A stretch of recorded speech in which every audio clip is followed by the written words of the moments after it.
Hello fellow collectors and welcome to Long's Toys. Today we are taking a look at the Crimson Firehawk from the Star Wars Young Jedi Adventures line from Hasbro. So I have to admit, I really don't know anything about this show. I know it's on Disney Plus, but I have not seen any of it. I just really like, ships from the Star Wars universe, and I just thought this looked really cool. Plus it comes with this adorable little droid, which I just thought looked really neat. So I decided to give it a shot. So again, don't know too much about it going in. It's the Crimson Firehawk.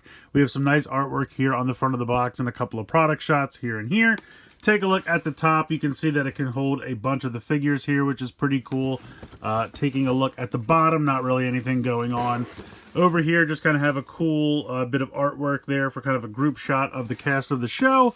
And then over here, it looks like the droid's name is RJ83, which is pretty cool. And then this is Nash Durango. Again, not really familiar with any of these characters.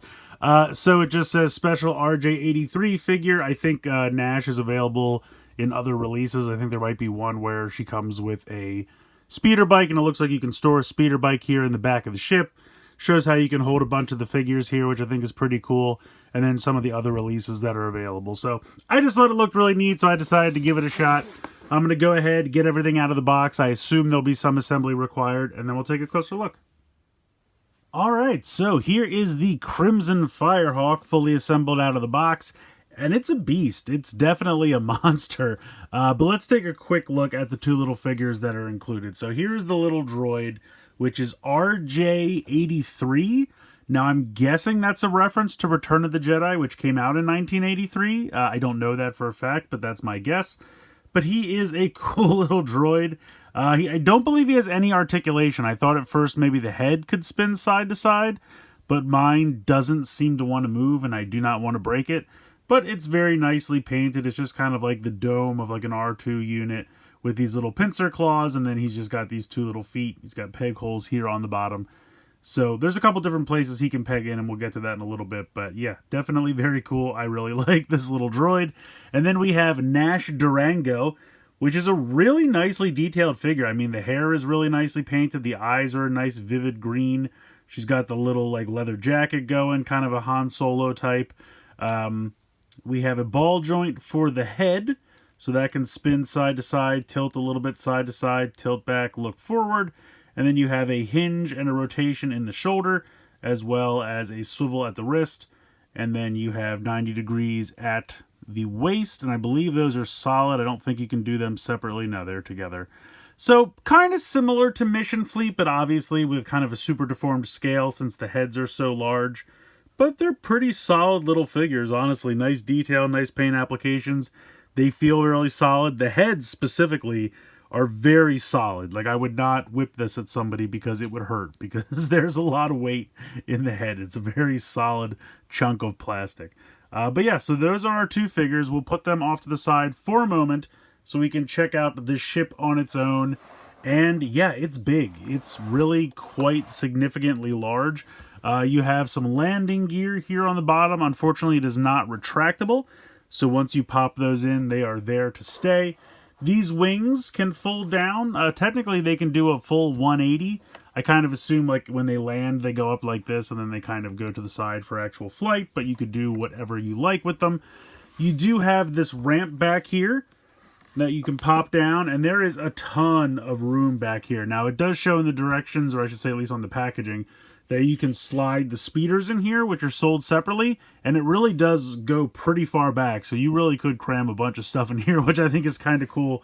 And I like the boarding ramp here. I think that actually looks pretty cool.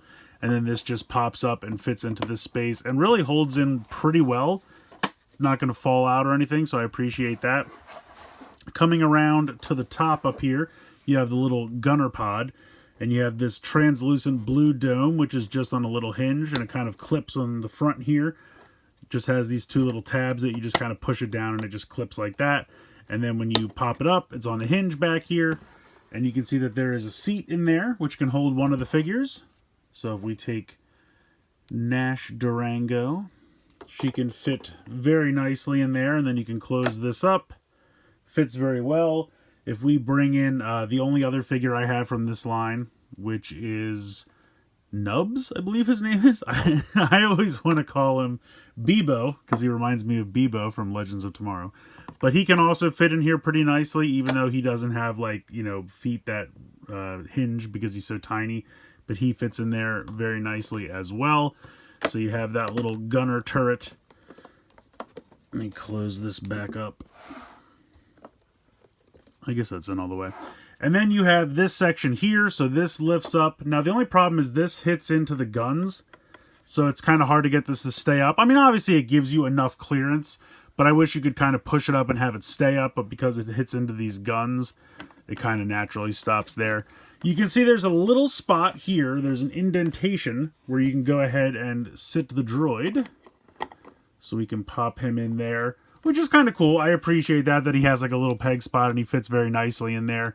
Alternatively, you can put this seat down, and it's got the same little indentation. So if you want him to sit in the co-pilot seat, you can do that as well. So he can peg in there. So you can put him in either of these two spots.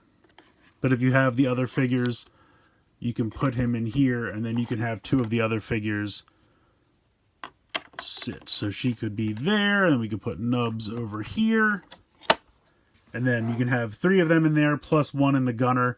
So if you're counting the droid as a figure, 4 total. If you're not, then 3 total. Not to mention, you could definitely cram a bunch of figures here in the back. So I think that's kind of cool. Like I said, I always really like big vehicles. I think that's really fun. It holds a decent number of figures, whether you're using it for the figures that are meant to be used with it, or I like to get big vehicles and then see what other lines I can kind of put them compatible with. So let's just check out a bunch of other random figures and see how they fit in this thing. Alright, so first up, you know I gotta do it. How does it scale with Mission Fleet?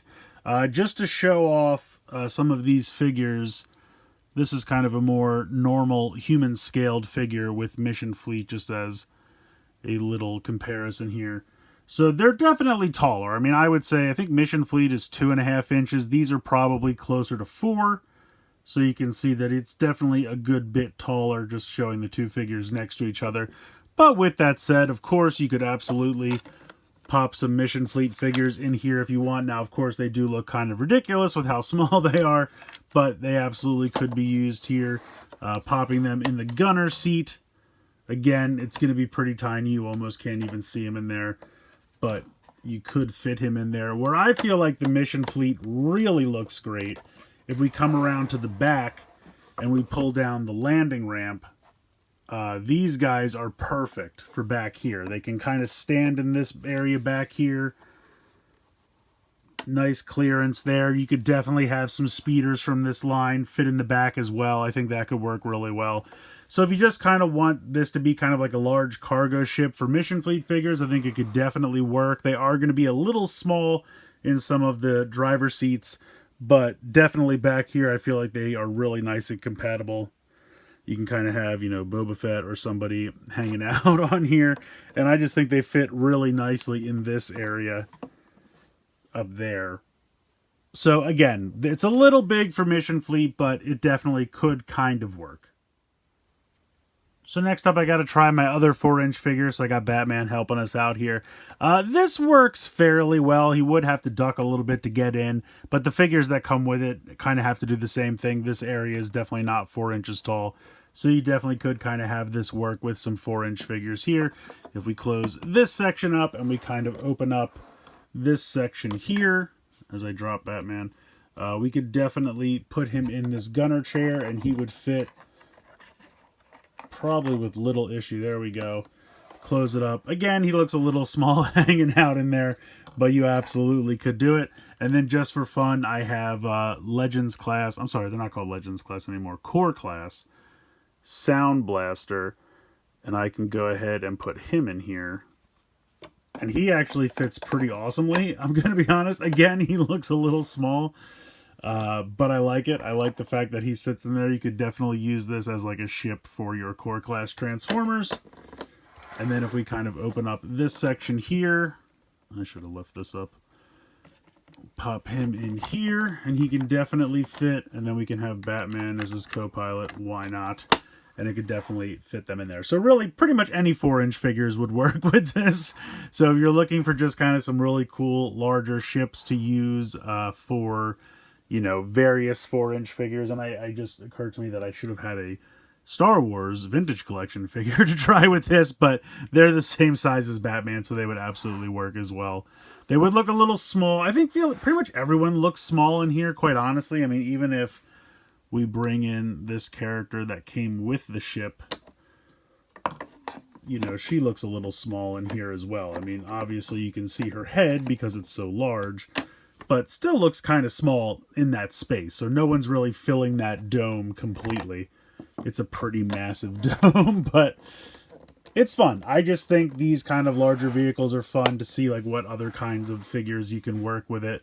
And I would say Mission Fleet, you know, somewhat successful, but really any 4-inch figures could work with this pretty well.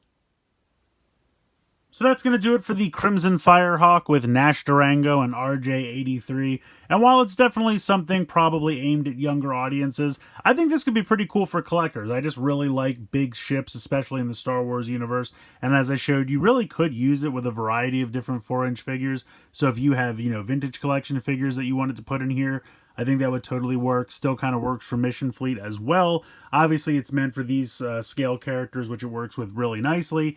And just like I showed how Nubs could fit in this, of course, Nash can ride in any of the other vehicles. You know, they're all compatible across the line. But yeah, it's a really big, neat Star Wars ship, and I just think it was really cool. I love when ships have like a giant cargo bay in the back. I don't know why, but anything with like a giant loading ramp, and I can store a lot of stuff in there, it just always speaks to me. So I thought I'd give this one a try, and it's pretty cool. Now, if I'm remembering correctly, I think it retails for about $45, which can seem like a lot, but it is a really large ship, so it's really just up to you. You know, maybe if you want to wait for a sale, I think it's definitely worth checking out. But it can store 3 figures very comfortably in this section here, and then you really could cram a lot of stuff in the cargo area, whether that's vehicles, smaller vehicles, just a bunch of figures, whatever you want to put in there. I think it really is quite a cool little ship, so I decided to pick it up, and I'm pretty happy with it. Let me know what you guys think in the comments below. Please like, share, and subscribe. Hope you guys enjoyed the video, and as always, thanks so much for watching.